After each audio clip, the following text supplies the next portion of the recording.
পরিবর্তনশীল আধুনিক বিশ্বের সাথে তাল মিলিয়ে এগিয়ে যেতে ডিজিটাল বাংলাদেশ রূপকল্পটিকে এক অভূতপূর্ব অধ্যায় হিসেবেই দেখা হয়।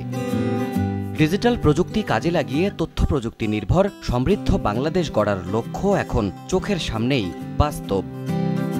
2018-তে আওয়ামী লীগের নির্বাচনী ইশতেহার অনুসারে বাস্তবায়ন শুরু হয় আমার গ্রাম আমার শহর, সুশাসন ও তারুণ্যের শক্তি নামের 3টি উন্নয়ন প্রচেষ্টা।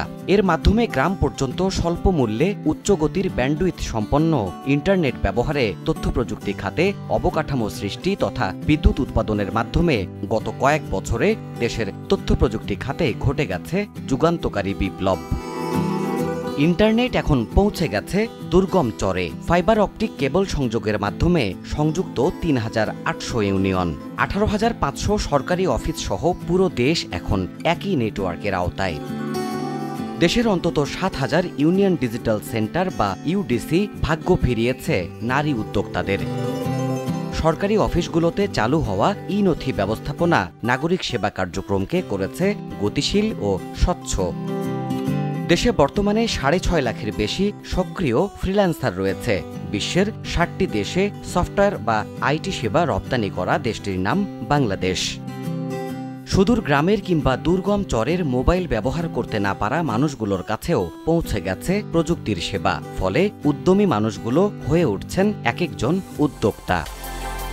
এত সব কাজ সম্পন্ন হয়েছে যে উদ্যোগটির মাধ্যমে, সেটি হল সরকারের তথ্য প্রযুক্তি বিভাগ পরিচালিত ইনফো সরকার প্রকল্প। ৩ ধাপে বাস্তবায়ন করা হয় এই মহাকর্মযজ্ঞ।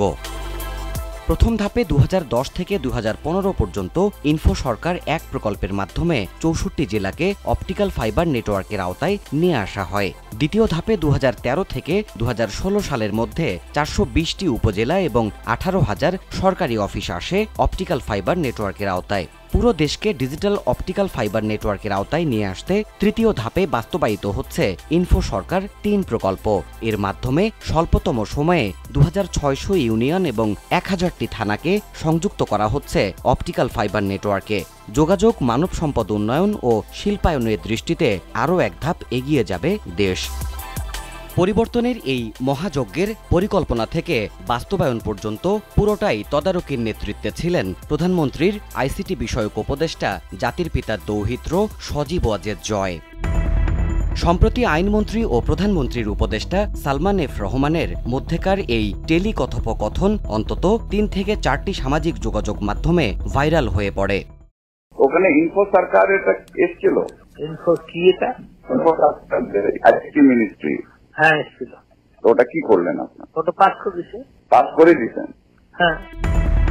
ইদানিংকালে ছড়িয়ে পড়া কথোপকথনটির এক পর্যায়ে ইনফো সরকার প্রকল্পের প্রসঙ্গে কথা বলেন সালমান এফ রহমান এবং আইনমন্ত্রী আনিসুল হক। ভাইরাল হওয়া ওই অডিও ক্লিপে শোনা গেছে প্রধানমন্ত্রীর আর এক উপদেষ্টা সজীব ওয়াজেদ জয়ের সম্পৃক্ততার কথাও। এটা তো জয়ের প্রজেক্ট। হ্যাঁ। অডিওটি বিশ্লেষণ করে দেখা গেছে সালমান এফ রহমান এলটিএম এর মাধ্যমে কাজটি হয়েছে কিনা তা জানতে চেয়েছেন আইনমন্ত্রীর কাছে। আমাকে একজন বললো যে জয় এলটিএম চাচ্ছিল, তো আমি ওটাই কনফার্ম করতে চাচ্ছি আসলে জয় এলটিএম চাচ্ছে কিনা। হ্যাঁ, এলটিএম জয় চাচ্ছিল তো। কিন্তু নেট দুনিয়ায় ছড়িয়ে পড়া ক্লিপের মাধ্যমে একটি পক্ষ বলা শুরু করে যে এই এলটিএম প্রধানমন্ত্রী পুত্র জয়ের প্রতিষ্ঠান বা কোম্পানি এবং সেই প্রতিষ্ঠানকে কাজ পাইয়ে দিতেই সরকারের প্রভাবশালী এই 2 ব্যক্তি কথা বলেছেন নিজেদের মধ্যে। এবার দেখা যাক এই এলটিএম কি এবং কিভাবে কাজ করে। সরকারি যে কোনো কেনাকাটার প্রক্রিয়াতে তদারকির দায়িত্বে থাকে অর্থ মন্ত্রণালয়ের অধীনস্থ প্রতিষ্ঠান সেন্ট্রাল প্রকিউরমেন্ট টেকনিক্যাল ইউনিট বা সিপিটিইউ। ইন্টারনেট ঘেঁটে cptu.gov.bd ওয়েবসাইটে গিয়ে তাদের পাবলিক প্রকিউরমেন্ট রুলসের আওতায় প্রকিউর প্রসেস ফ্লো চার্টে গিয়ে দেখা যায় মোট 9টি পদ্ধতিতে কেনাকাটা সম্পন্ন করে সরকার।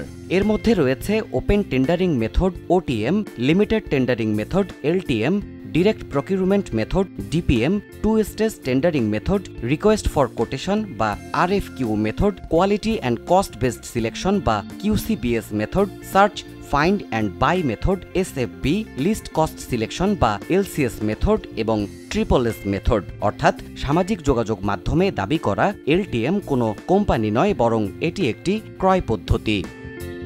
ভাইরাল হওয়া এই ফোনালাপটির ব্যাপারে প্রকৃত সত্য হল এই ফোনালাপটি সরকারি কাজের অগ্রগতি জানার জন্য মন্ত্রী পর্যায়ের দুই ব্যক্তির স্বাভাবিক কথোপকথন। ইনফো সরকার প্রকল্পের কাজ দ্রুততার সাথে মানসম্পন্নভাবে শেষ করতেই এলটিএম প্রক্রিয়া অনুসরণ করা হয়েছিল বলে জানা গেছে। এই পদ্ধতি সরকারের আইনসিদ্ধ একটি বিষয়। এলটিএমকে বিদেশি কোম্পানি হিসেবে মিথ্যাভাবে উপস্থাপন করা হয়েছে। প্রধানমন্ত্রীর পুত্রকে অহেতুক সংশ্লিষ্টতার জন্য টেনে আনা হয়েছে। ফোনালাপটি অনেক আগের এবং এটি বিকৃতভাবে উপস্থাপন করায় দুই উপদেষ্টা ও আইনমন্ত্রীর মানহানি তো বটেই, এটি সরকারের ভাবমূর্তি ক্ষুণ্ণ করারও অপপ্রয়াস মাত্র। সুপরিকল্পিতভাবে সরকারের নীতি নির্ধারণী মহলের টেলিকথোপকথন ফাঁস করে সোশ্যাল মিডিয়ায় ছড়িয়ে দিয়ে কুচক্রী মহল দেশবাসীকে বিভ্রান্ত করার অপচেষ্টায় লিপ্ত।